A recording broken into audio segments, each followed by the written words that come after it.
వార్తలు వాస్తవాల్లో మనతో ఉన్నారు బీఆర్ఎస్ పార్టీ సీనియర్ నాయకులు, పార్టీ జనరల్ సెక్రటరీ సోమ భరత్ కుమార్ గారు అండ్ రాజకీయ విశ్లేషకులు గోసుల శ్రీనివాస్ యాదవ్ గారు. గుడ్ మార్నింగ్ అండి, వెల్కమ్ టు వార్తలు వాస్తవాలు. ఎస్ భరత్ గారు, మనం చూస్తున్నాం నిన్న హైడ్రా బాధితులకు బీఆర్ఎస్ వర్కింగ్ ప్రెసిడెంట్ కేటీఆర్ నేరుగా వెళ్ళి భరోసా కల్పించారు. సో పార్టీ అండగా ఉంటుంది, బుల్డోజర్ని అడ్డుకుంటామని ఒక భరోసా, ఒక నమ్మకం కల్పించారు. సో అక్కడికి వెళ్ళిన ఆయన కేటీఆర్ గారిని పట్టుకొని మహిళ ఎంత రోధిస్తున్నారు మనం చూస్తాం. సచ్చులో బతు కూడా తెలుస్తలేదు, కంట నీరు ఆగుతలేదు అంటూ కూడా.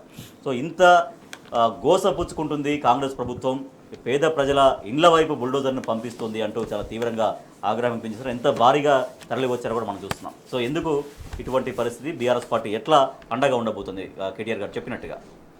ఒక అరాచక పాలన సాగుతుంది రాష్ట్రంలో. రాష్ట్రం ఏర్పడినప్పటి నుంచి కూడా కాదు, ఉమ్మడి రాష్ట్రంలో కూడా ఎన్నడూ ఇంత దుర్మార్గమైన పద్ధతుల్లో అధికారులు, తర్వాత మున్సిపల్ సిబ్బంది ఇంత అంటే ఒక అరాచకమైన రీతిలో హింసాయుతమైన పద్ధతుల్లో చట్టం లేదు, ఏది లేకుండా ఇవాళ ఇళ్లను కూల్చివేయడం అనేది చాలా ఘోరంగా జరుగుతూ ఉంది. ఏ పార్టీ అయినా సరే ఖచ్చితంగా దీన్ని వ్యతిరేకించాల్సిన అవసరం ఉన్నది. దురదృష్టవశాత్తు ఇవాళ ఏ పార్టీ కూడా ప్రజలకు అండగా లేదు. కేవలం ఒక బీఆర్ఎస్ మాత్రమే ఇవాళ ప్రజలకి అండగా నిలబడి ఈ దుర్మార్గాన్ని అడ్డుకునేదానికి ప్రయత్నం చేస్తే, బీఆర్ఎస్ మీద ఇవాళ దాడులు చేసేదానికోసము, తర్వాత బీఆర్ఎస్ మీద అపనిందలు వేస్తూ ఉన్నారు. ఈ దుర్మార్గం ఎంత దుర్మార్గం అంటే ఇవాళ హైకోర్టు కూడా దీన్ని నిన్న ఈ విషయం విచారణ చేసిన సందర్భంగా అంటే చాలా ఘోరంగా వీళ్ళు చేసే పనులు ఏవైతే ఉన్నాయో వాటన్నిటిని కూడా కాగ్నిజెన్స్లోకి తీసుకొని చాలా సీరియస్ వార్నింగ్ కూడా ఇచ్చింది. మీరు ఇష్టం ఉన్నట్టుగా మీరు పొలిటికల్ బాసులు చెప్పినారనో, లేకపోతే మీ పైన ఉన్న ఉన్నతాధికారులు చెప్పినారనో చట్టాన్ని ఉల్లంఘించి కనుక మీరు ఇదే పద్ధతిలో ఎట్టినే కొనసాగితే మిమ్మల్ని జైలుకు పంపించాల్సిన పరిస్థితి ఏర్పడుతుంది.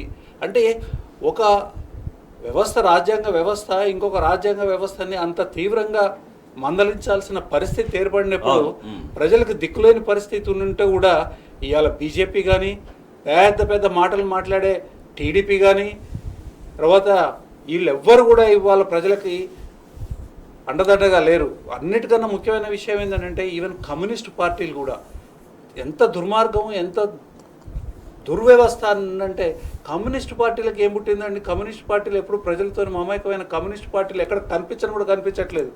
ఏది రేవంత్ రెడ్డికి తాబేదారితనం చేయడానిక? మీరు కనీసం ప్రజలు ఏం చేస్తారంటే, ప్రజలు తప్పనిసరిగా ఇప్పుడు వీళ్ళందరూ ఏదైనా ఒలుబలిసి ఇల్లు కట్టుకున్నారు, అక్కడ ఎక్కడ దిక్కులేక కట్టుకున్నారండి. దిక్కులేక కట్టుకున్న వాళ్ళని ఇంత దుర్మార్గంగా, ఒక నోటీస్ లేదు, ఒక పద్ధతి లేదు. 30 సంవత్సరాల క్రితం ఒక ఫుల్ బెంచ్ జడ్జిమెంట్ వచ్చింది, 30 సంవత్సరాల క్రితం. ఆ జడ్జిమెంట్ కూడా మీరు వినాలి. ఎందుకంటే 3SS అనేది ఒక హోటల్ ఉండేది. ఆ హోటల్ని కూలగొట్టేదానికోసం అర్ధరాత్రి, ఫ్రైడే ఈవినింగ్, అంటే కోర్టులు ఉండవు, సాటర్డే సండే కోర్టులు ఉండవు కాబట్టి శుక్రవారం సాయంత్రం పోయి కూలగొట్టే కార్యక్రమం చేస్తే ఆ మేనేజ్మెంట్ కోర్టులో కేసేసింది హైకోర్టు దాన్ని పరిశీలన చేసి అది ఫుల్ బెంచ్కి పంపించినారు. ఫుల్ బెంచ్ అంటే 3 జడ్జిలు ఉన్న బెంచ్కి పంపిస్తే ఫుల్ బెంచ్ దాని మీద విచారణ చేసి గైడ్లైన్స్ ఫామ్ చేసినారు. ఎలా కూలగొట్టాలి, ఎంత చట్ట విరుద్ధమైన కట్టడం కావచ్చు, ఆ కట్టడాన్ని కూలగొట్టేదానికి ఒక పద్ధతి ఉన్నది. ఆ పద్ధతి ఏంటంటే తర్వాత ముందు ఐడెంటిఫై చేయాలి, అది ఎట్లా చట్ట విరుద్ధమైన నిర్ణయానికి రావాలా, చెప్పినా వినరా జైలుకు పంపాలనా అనేది చాలా బిగ్ స్టేట్మెంట్. అది బిగ్ స్టేట్మెంట్, చాలా బిగ్ స్టేట్మెంట్. అంటే ఒక మితిమీరి, హద్దు మీరి రాజకీయ వ్యవస్థ ఏదైతే ఉన్నదో, కాంగ్రెస్ రాజకీయ వ్యవస్థ, కాంగ్రెస్ ప్రభుత్వం ఏదైతే ఉన్నదో, ప్రభుత్వంలో ఉన్న బాసులు, పొలిటికల్ బాసులు, పై ఆఫీసర్లు, ఉన్నతాధికారులు చెప్తే మీరు ఇష్టం ఉన్నట్టుగా చేస్తారా? మీకు పద్ధతి లేదా? జైలుకు పంపించాల్సి వస్తుంది. మీరు చార్మినార్ కూలగొట్టమని MRO చెప్తే హైడ్రా కమిషనర్ కూలగొడతారు. అంటే ఎంత అస్తవ్యవస్థంగా వ్యవస్థను నడిపిస్తున్నారు అనేది మనం అర్థం చేసుకోవాల్సిన అవసరం ఉన్నది. బీఆర్ఎస్ పార్టీ మొదటి నుంచి కూడా, బీఆర్ఎస్ పార్టీ కానివ్వండి, బీఆర్ఎస్ లీగల్ సెల్ కానివ్వండి, దీంట్లో పూర్తిగా ప్రజలకి అందుబాటులో ఉంటూ ప్రజలకి తప్పనిసరిగా రక్షణ ఇచ్చేదానికోసం శాయశక్తుల ప్రయత్నం చేస్తారు. రైట్ శ్రీనివాస్ యాదవ్ గారు, సో నిన్న హైకోర్టు చాలా ఎంత ఒక తీవ్రమైన వ్యాఖ్యలు చేసింది మనం చూస్తున్నాం. జైలుకు పంపిస్తే మీకు అర్థమవుతుంది ప్రజల గోస అనేది. సో ఉరిదీసేవానికి కూడా చివరి కోరిక ఉంటుంది. మీరు కనీసం అటువంటి కన్సల్టేషన్ కూడా ఇవ్వకుండా నోటీసులు ఇవ్వరు, లెవెల్ ఇచ్చినా కూడా జస్ట్ 48 అవర్స్లోనే వెళ్ళడం కూల్చడం చేస్తారా అనేది ఏకపక్ష కూల్చివేతలైంది. ప్రజల్ని భయభ్రాంతులకు గురి చేయాలని చూస్తున్నారా? మీ యంత్రాలని సిబ్బందిని పంపిస్తారా? పొలిటికల్ బాస్లో పై ఆఫీసర్లో చెప్పినట్టు నడుచుకుంటే భలే ఏది మీరే రేపు హైకోర్టు చార్మినార్లను కూడా కూల్చమంటే యంత్రాలను సిబ్బందిని పట్టుకొచ్చి కూల్చేస్తారా? ఇది హైకోర్టు చాలా స్ట్రైట్గా రంగనాథ్ గారు అడిగినటువంటి ప్రశ్నలు. స్పష్టంగా ఈరోజు ఏంటంటే మన దేశం ప్రజాస్వామికమైన దేశం, ప్రజల చేత ఎన్నుకోబడిన నాయకులు పాలకులు ఎవరైనా ప్రభుత్వం. ఈరోజు డెమోక్రటిక్ కంట్రీ, డిక్టేటర్ కంట్రీ కాదు. నువ్వు డిక్టేటర్షిప్ లాగా చేస్తానంటే ప్రజలు తిరుగుబాటు చేసే పరిస్థితి ఉంటుంది. సో ఇది డెమోక్రటిక్ కంట్రీ అంటే డెమోక్రటిక్ ప్రాసెస్లో చేయాలి. నువ్వు ఏ పాలసీ తీసుకొచ్చినా, ఏ అభివృద్ధి చేసినా, ఇంకా నువ్వు ఏది చేసినా కూడా డెమోక్రటిక్ ప్రాసెస్లో ముందుకు పోవాలి. కానీ డెమోక్రటిక్ ప్రాసెస్లో ముందుకు పోకుండా ఒక డిక్టేటర్షిప్ ప్రాసెస్లో ముందుకు పోతే ప్రజలు తిరుగుబాటు చేస్తారు. ఇంకో విషయం స్పష్టంగా ఈరోజు ప్రపంచంలో కానీ, భారతదేశంలో కానీ, తెలంగాణలో కానీ భూమితోనే చాలా ఉద్యమాలు పుట్టుకొచ్చినాయి. అది మహాభారతం కావచ్చు, లేదా మావోయిస్ట్ ఉద్యమం కావచ్చు, అది ఏ ఉద్యమమైనా కూడా పిరికెట్ భూమి కోసమే వార్ మొత్తం కంప్లీట్గా. ఈరోజు నువ్వు 20 గజాలు వాడు దశాబ్దాల నుంచి గూడు కట్టుకుని ఉంటున్న గూడులో ఈరోజు అక్కడనే వాడు 2-3 తరాలు బతుకుతున్న ఆ 20 గజాల 30 గజాల గూడును కూలుస్తానంటే ప్రజలు ఎందుకు ఊరుకుంటారండి? ప్రజలు ఎట్లా ఊరుకుంటారు? ఏం చేస్తున్నావు నువ్వు? ఏం అనుకొని వచ్చినావు నువ్వు? ప్రజలకు ఏం చెప్పి వచ్చినావు నువ్వు? ఈరోజు మ్యాకవెల్లీ అని ఒక ఫిలాసఫర్ చెప్తాడు, నువ్వు ప్రపంచంలో మానవ అభివృద్ధి కోసం ఏమైనా చేయి, కానీ ప్రజల దగ్గర నుంచి భూమి గుంజుకునే ప్రయత్నం మాత్రం చేయకని స్పష్టంగా చెప్తాడు. తిరుగుబాటు వస్తుంది. కాబట్టి ఈరోజు దశాబ్దాల నుంచి వాడు ఆడ పనిచేసుకొని గూడు కట్టుకొని ఆ గూడులో బతుకుతున్న వాడిని ఈరోజు ఎట్లా నువ్వు రాత్రి కూడేస్తావు? బడా నేతలకేమో నువ్వు నోటీసులు పంపిస్తావు. ఈరోజు తిరుపతి రెడ్డికి నోటీస్ వస్తుంది, ఇంకో పొంగులేటి శ్రీనివాసరెడ్డికి నోటీస్ వస్తుంది. ఎవరైతే ఫామ్ హౌస్లో ఎకరం ప్రశ్నించింది అమీన్పూర్కి కౌరి హిల్స్కి ఏంటి అనేది కూడా హైకోర్టు చాలా స్ట్రైట్గానే ప్రశ్నించింది. అదే అంటున్నాను, ఇన్ని పెద్ద ఎకరాలల్లా ఫామ్ హౌస్లు కట్టుకొని విలాసవంతమైన జీవితాన్ని గడిపేటానికి ఏమో నీకు స్టే ఆర్డర్ వస్తుంది, కోర్టు నోటీస్ ఇస్తుంది. మరి పేదోడికి నువ్వు ఎట్లా పోయి దాడి చేస్తావు? ఈరోజు లైఫ్ కదా. మొన్న 500 మంది నేను చూశాను టీఆర్ఎస్ భవన్కి వచ్చిర్రు. ఎందుకు వచ్చిర్రు? పొద్దున్నే 6 గంటలకు పిల్లా జిల్లాలు పట్టుకొని రావడం జరిగింది. ఎందుకు జరిగింది?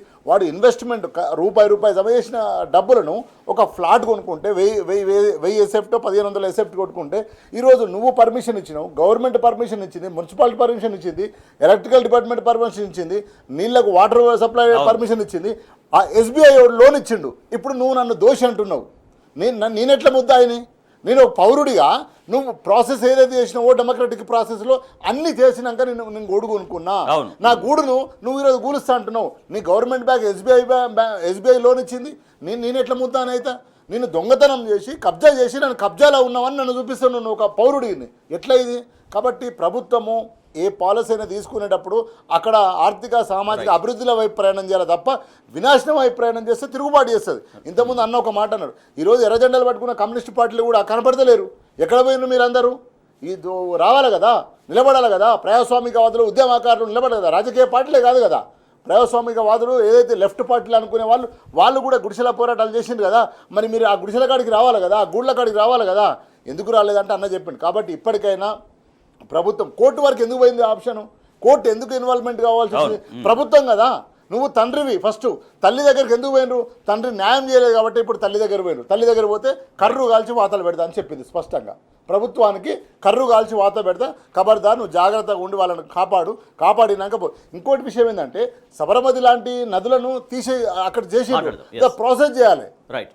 సో అది చేయకుండా దాడి చేస్తే కష్టం కదా.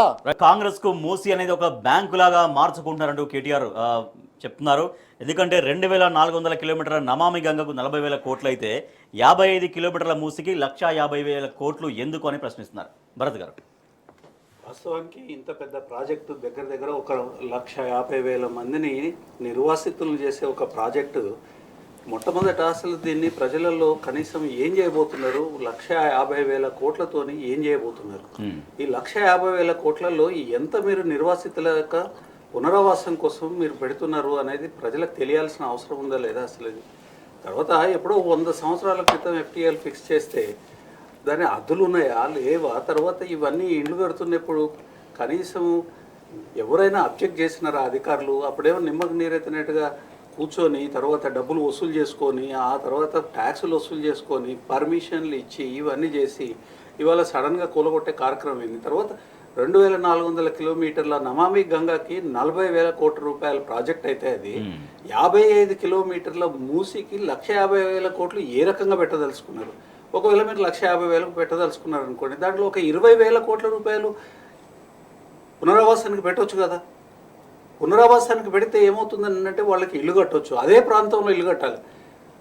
వాళ్ళకి అదే ప్రాంతంలో కడితేనే వాళ్ళకి ఉపాధి ఏదైతే ఉందో ఆ ఉపాధి కంటిన్యూ అవుతుంది. లేదు అని అంటే ఉపాధి లేకుండా తీసుకుపోయి ఎక్కడో మీరు 2 బెడ్రూమ్ల హౌస్ ఇస్తాము, 3 బెడ్రూమ్ల హౌస్ ఇస్తాము అని పెద్ద పెద్ద మాటలు మాట్లాడతారు. కాంగ్రెస్ వాళ్ళు మాట్లాడమే తప్ప చేసేది ఉండదు. ఎందుకంటే మనం చూసినాం 6 గ్యారంటీలు 420 హామీలు ఏమైనాయి, వాటికి అవన్నీ ఏమైనాయి? దానికే దిక్కులేదు. ఇప్పుడు వీటికి ఎక్కడ దిక్కున్నది? తర్వాత 1.5 lakh crores అంటే మామూలు డబ్బు కాదండి.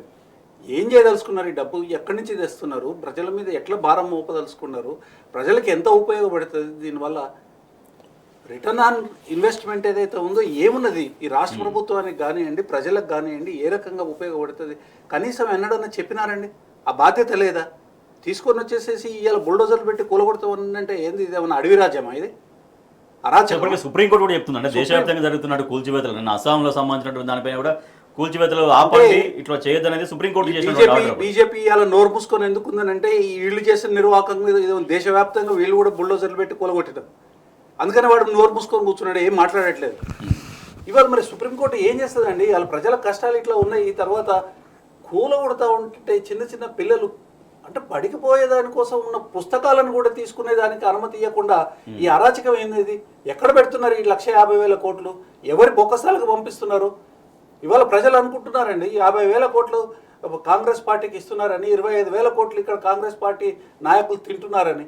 సమాధానం చెప్పాలి. ఇంత జరుగుతున్నా రాహుల్ గాంధీ, ప్రియాంక గాంధీ ఎక్కడ అనే ప్రశ్న. ఎందుకంటే వాళ్ళు అధికారంలోకి రావడం కోసం ఇక్కడ విస్తృతంగా ప్రచారాలు చేశారు, బహిరంగ సభలు పెట్టారు. కానీ వాళ్ళ అదే బాధితులు ప్రజలు రోధిస్తుంటే వాళ్ళు ఎక్కడ ఉన్నారు? రాహుల్ గాంధీ, ప్రియాంక గాంధీ కాంగ్రెస్ పార్టీ వాడు గుర్తుపెట్టుకోవాలండి.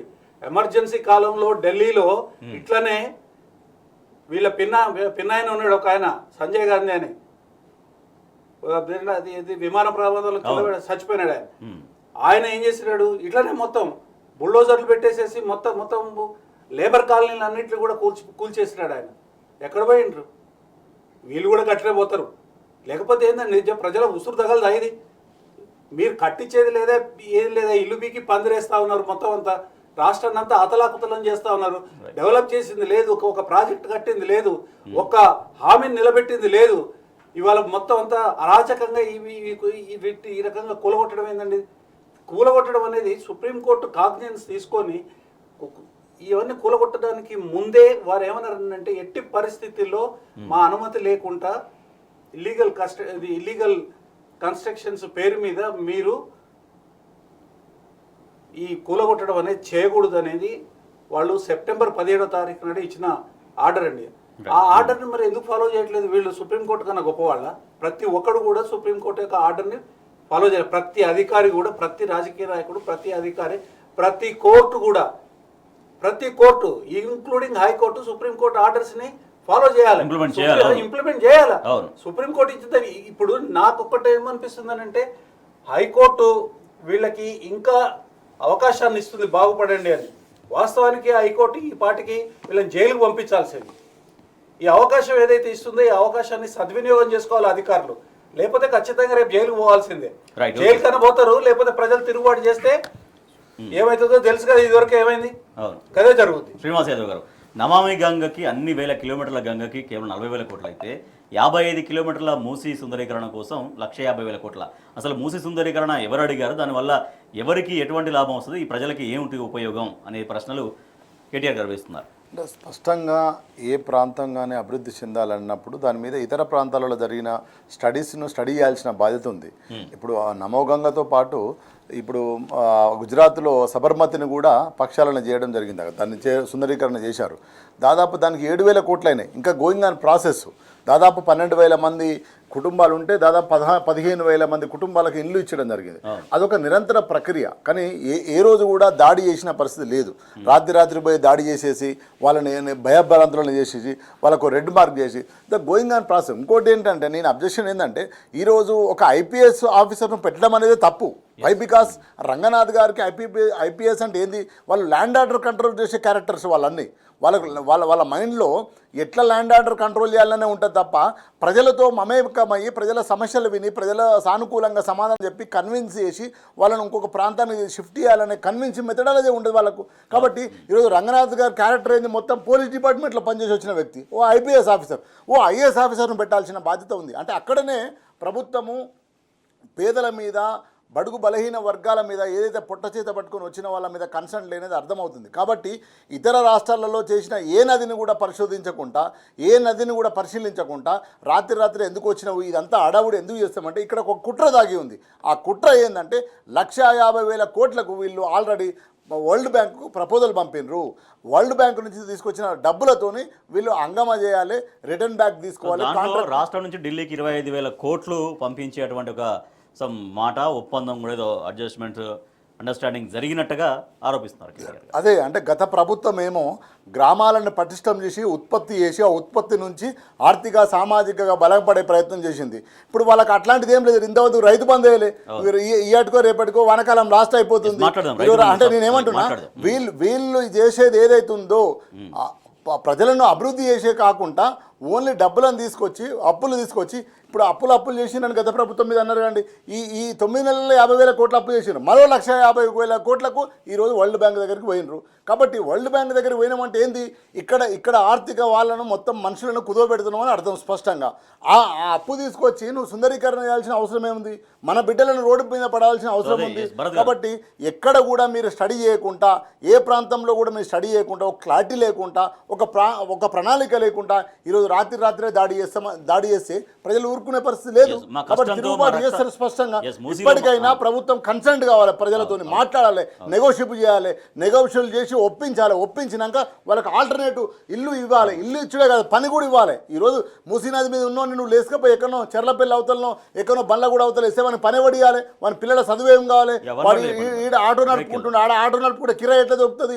ఇదంతా ప్రభుత్వం ఆలోచించాల్సిన బాధ్యత.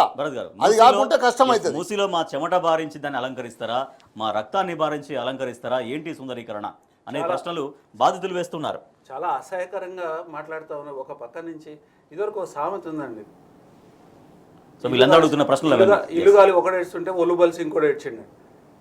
లేకపోతే వాళ్ళ ఇండ్లు పోతున్నాయని వాళ్ళు బాధపడుతూ ఉంటే మీరు ఎక్కడైనా మాకు దానికి ఆల్టర్నేటివ్గా కన్స్ట్రక్ట్ చేసి ఆ తర్వాత మమ్మల్ని ఇవి డెమాలిష్ చేయండి అని చెప్తా ఉంటే ఎక్కడన్నా కాదు అదే ప్రాంతంలో మీకు ఒక ఉదాహరణ చెప్తానండి. వీళ్ళకి తెలియకపోతే తెలుసుకోవాలి, తర్వాత లాయర్లను లేకపోతే కోర్టును కన్సల్ట్ చేసుకోవాలి.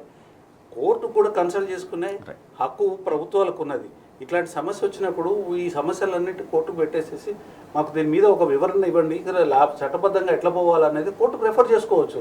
అది ఏది లేదు కదా, కోర్టు మీద నమ్మకం లేదు, రాజ్యాంగం మీద నమ్మకం లేదు, చట్టాల మీద వాళ్ళు చేసిన చట్టాల మీద వాళ్ళకి నమ్మకం లేదు. ఇంతకు మీకు ఇది తెలుసుకోవాల్సిన అవసరం ఉంది. చార్మినార్ నుంచి షాలిబండ దాకా రోడ్డు ఎక్స్టెన్షన్ చేయాలనుకుని ఒక 30 సంవత్సరాల క్రితం జరిగిన విషయం ఇది. ఎక్స్టెన్షన్ చేయాలని చెప్పి ఇట్లనే కూలగొట్టే దానికోసం వచ్చినారు. అప్పుడు అక్కడ బాధితులు కోర్టుకు పోతే కోర్టు ఏం చేసిందనంటే, మీరు ఫస్ట్ సర్వే చేయండి, ఎంత పోతుంది, ఎవరెవరికి ఎంత నష్టమవుతుంది, ఈ చుట్టుపక్కల ఎక్కడైనా ల్యాండ్ ఉందో చూడండి, చూసి షాపులు పోతే ఇక్కడ మొత్తం అంతా వీళ్ళు వీధిన పడతారు, షాపులు కట్టించి 2 షాపింగ్ కాంప్లెక్సెస్ కట్టించి అక్కడ వాళ్ళకి ఆల్టర్నేటివ్ అకామిడేషన్ ఇచ్చిన తర్వాత రోడ్డు కూలగొట్టినారు. ఆ ప్రక్రియ చేయాలి, ఎందుకు చేయలేరండి? అసలు ఎవరినన్నా కన్సల్ట్ చేసినారా? ఈ ప్రక్రియ చేయకుండా ఇష్టానికి భయభ్రాంతులకు గురి చేసేసేసి మేము 150,000 కోట్లు రిజర్వ్, ఇది ఒకవేళ కనుక వరల్డ్ బ్యాంక్ నుంచే కనుక ఇచ్చేస్తే ఇవాళ బీజేపీ నోరు మూసుకొని ఉన్నది అని అంటే బీజేపీకి ఇందులో బాగా ఉన్నదండి, మజ్లిస్ కిందలో బాగా ఉన్నది. ఇవాళ ఎందుకు కనిపించట్లేదు? బీజేపీ ఎందుకు కనిపించట్లేదు? మజ్లిస్ ఎందుకు కనిపించట్లేదు? ఇందులో మజ్లిస్ కూడా ఇవాళ దీన్ని సపోర్ట్ చేస్తుంది, కాంగ్రెస్ ప్రభుత్వాన్ని. బీజేపీ కూడా సపోర్ట్ చేస్తుంది. ఎందుకంటే కేంద్రం కనుక అనుమతి ఇవ్వకపోతే ఎట్టి పరిస్థితుల్లో వరల్డ్ బ్యాంక్ లోన్ రాదు. అందుకోసం వాళ్ళ అనుమతి ఇచ్చేదానికోసం లోపాయకారి ఒప్పందం జరిగింది, డబ్బులు మారుతున్నాయి కాబట్టికనే ఇవాళ వాళ్ళు కూడా ఇక్కడ వచ్చి మాట్లాడట్లేదు, బీజేపీ yes. అపోజ్ చేయట్లేదు. Yes. కాంగ్రెస్కి ఇవాళ బీజేపీ సపోర్ట్ చేస్తూ ఉంది, మజ్లిస్ కూడా సపోర్ట్ చేస్తా ఉంది. రెండు కాంగ్రెస్ బీజేపీ రెండు కూడా లోపాయ గారి ఒప్పందంగానే మూసి ప్రాజెక్టు 1,50,000 కోట్లతో కాంగ్రెస్ ప్రభుత్వం ముందుకెళ్తుందని ఆరోపిస్తున్నారు బీఆర్ఎస్ నాయకులు. రైతులకు కాంగ్రెస్ ఇచ్చినటువంటి మాట రైతు బంధు కాదు, మేము రైతు భరోసా ఇస్తామన్నారు. సో రైతు భరోసా లేదు, రైతు బంధు లేదు. ఇప్పుడు రుణమాఫీ అయిన తర్వాతనే రైతు బంధు అంటున్నారు, లేదా రైతు భరోసా అంటారు. రుణమాఫీ కాదు, రైతు బంధు రాదా? సో ఇది రైతాంగం చూస్తున్నటువంటి ఎదురు చూపులు. భరత్ గారు, రైతు బంధు లేదా రైతు భరోసా అసలు వస్తుందా రాదా? ఎందుకంటే నిన్నటితోటి వానాకాలం సీజన్ ముగిసిపోయింది. వానాకాలం సీజన్ ముగిసిపోవడం కాదు, మీరు ఒక విషయాన్ని గుర్తుపెట్టుకోవాలి. ఎన్నికలు జరుగుతున్న సందర్భంగా గత ప్రభుత్వం యొక్క లాస్ట్ విడత రైతు బంధు ఏదైతే రిలీజ్ చేయడం కోసము 7,500 కోట్ల రూపాయలు ఖజానాలో రెడీగా పెట్టి రిలీజ్ చేసినప్పుడు ఎలక్షన్ కమిషన్ దగ్గరికి వెళ్ళి కాంగ్రెస్ పార్టీ దాన్ని ఆపించింది. ఆపించేటప్పుడు ఏం ప్రామిస్ చేసింది వాళ్ళు? 9వ తారీఖు డిసెంబర్ 9వ తారీఖు నాడు మేము ప్రభుత్వం ఏర్పాటు చేస్తాము, అదే రోజు మీకు రైతు బంధు విడుదల చేస్తామన్నారు. ఆ పైసల్నే కాంగ్రెస్ కాంట్రాక్టర్లకు పంచిపెట్టినారు, అప్పుడు కూడా రైతు బంధు ఎగ్గొట్టినారు. తర్వాత వానాకాలానికి మొదలు పెడతామని చెప్పినారు, వానాకాలం పోయింది, ఇప్పుడు యాసంగి వచ్చింది, దానికి దిక్కు లేదు, దీనికి దిక్కు లేదు. ఇప్పుడు 3 విడతలు రైతు బంధు అస్తవ్యస్తం చేసినారు. అయితే ఇవాళ ఒక విషయం చూస్తే మీరు ఎన్నికల ముందు వీళ్ళు చేసిన వాగ్దానాలు కానీ గ్యారంటీలు కానీ మొత్తం అన్ని 420 హామీలు, 13 గ్యారంటీలు, 6 కాదు 6 13 సబ్జెక్టులు ఉన్నాయి. ఈ 13 గ్యారంటీలు కానీ ఇవి కానీ ఒకే ఒకటి వాళ్ళు అమలు చేసింది, ఆర్టీసీని ముంచింది. రూపాయి పంపించట్లేదు ఆర్టీసీకి. ఆర్టీసీ సర్వనాశనం అవుతుంది. రేపో ఎల్లుండో ఆ ఉద్యోగస్తులు రోడ్డు మీద పడతారు, ఆర్టీసీ మూసేస్తారు, తర్వాత ఆ భూములు అమ్మే కార్యక్రమం పెట్టుకుంటారు. ఇవాళ మీరు ఏ ప్రామిస్ కూడా, ఏ హామీ కానీ తర్వాత ఏ గ్యారంటీ కానీ ఇవాళ అమలు కావట్లేదు. ఆ దాంట్లో నుంచి దృష్టి మళ్ళీ ఇచ్చే దానికోసం ఈ లఫంగి పనులన్నీ మూసి సుందరీకరణ పేరు, తర్వాత ఇంకొక పేరు, తర్వాత హైదరాబాద్ సుందరీకరణ. ఈయన సుందరీకరణ చేసేది ఏమున్నదండి? మొత్తం నాశనం చేసేది తప్ప. ఇల్లు బీకి పందిరేస్తూ ఉన్నారు, చక్కగా ఉన్న హైదరాబాద్ని సర్వనాశనం చేస్తూ ఉన్నారు. హైదరాబాద్ బ్రాండ్ ఇమేజ్ని నాశనం చేస్తున్నారు, రైతులను రోడ్ల మీదకి తీసుకొని వస్తున్నారు.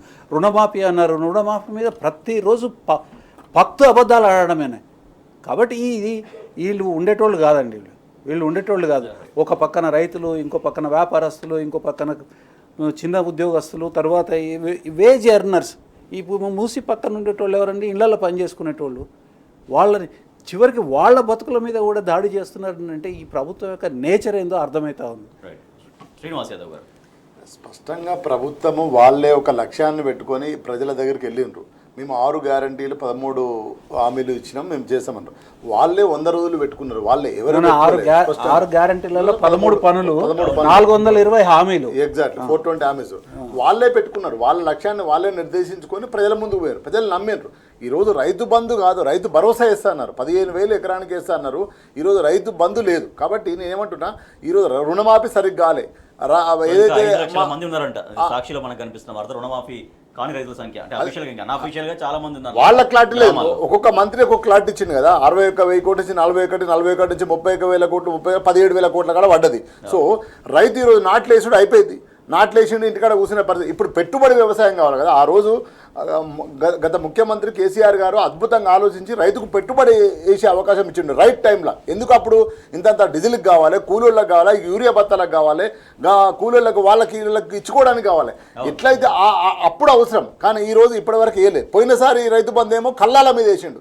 ఎప్పుడైతే ఓట్లు వస్తాయో ఓట్ల మీద రైతు బంధు వేయడం జరిగింది. నువ్వు చెప్పిన రైతు భరోసా ఏడపోయింది, నువ్వు చెప్పిన పింఛను 2-3 నెలల పింఛనే కొట్టిండు ఇప్పుడు ఈ అయ్యే వాళ్ళకు అవ్వాలకు. సో ఏది కూడా క్లారిటీ లేదు. ఇప్పటికి 9 నెలల్లో 1,50,000 కోట్ల అప్పు తీసుకొచ్చిండు. ఎక్కడ నువ్వు ఏం పెట్టుకున్నారు, మీరు ఏం చేస్తున్నారు, ఎటువైపు పోతున్నారు? ఈరోజు 1,50,000 కోట్ల కోసం మళ్ళీ వరల్డ్ బ్యాంక్ దగ్గర చిప్పబట్టుకొని మళ్ళీ లోనుకు పోయినరు. సో ఇదంతా చూస్తే ఏంటంటే ప్రజల ఇచ్చిన హామీలను అమలుగా చేయలేక హైడ్రా అనేది ఒక భూతాన్ని తీసుకొచ్చి ప్రజలను డైవర్షన్ పాలిటిక్స్ చేస్తున్నది అర్థమవుతుంది. అందుగురించి నేను కేటీఆర్ ఒక అద్భుతమైన కూల్చవలసి వస్తే జిహెచ్ఎంసీ ఆఫీసును కూల్చాలి, ఎలక్షన్ కమిషన్ ఆఫీసును కూల్చాలి, ఈరోజు వస్త్రాయ్ హోటల్ను కూల్చాలి, ఈరోజు ఏదైతే నక్లెస్ రోడ్ చుట్టుపక్కల ఉన్న అన్ని ఆ పార్కులను తీసేయాలి. ఎందుకంటే నువ్వు ప్రభుత్వం కదా ముద్దాయి. ఫస్ట్ పేదవాడు కాదు, మూసీ నది మీద ఎక్కువ ఆక్రమించింది ప్రభుత్వం. ప్రభుత్వం కూల్చాలి. ఎందుకు కూల్చలేదు మరి? కాబట్టి మెట్రో స్టేషన్ ఉందండి, మెట్రో స్టేషన్, తర్వాత బస్ స్టాండ్ ఉన్నది. ఇమ్లిబాన్ బస్ స్టాండ్, ఇమ్లిబాన్ జిహెచ్ఎంసీని కూల్చాలా ఫస్ట్. ఎక్కడ ఉంది జిహెచ్ఎంసీ? ఇది ఎఫ్టీఎల్లో ఉంది. సో ఇదంతా నేను ఏమంటున్నా అంటే, ఇదంతా కాకుండా పేదోడు 20 గజాల మీద పోకుంటూ, నువ్వు ఇచ్చిన హామీలను అమలు చేయకుంటూ, రైతు బంధు చేయకుంటూ, రుణమాఫీ చేయకుంటూ, సరిగ్గా మా అయ్యకు అవ్వలకు పింఛన్లు ఇవ్వకుంటూ, ఇటు ఏం చేస్తున్నావు నువ్వు అంటే ఢిల్లీకి ఇప్పుడు 25వ సర్వ 26వ సర్వ పోయినావు. ఎందుకు పోతున్నావు? సంచులు పట్టుకొని పోతున్నావు.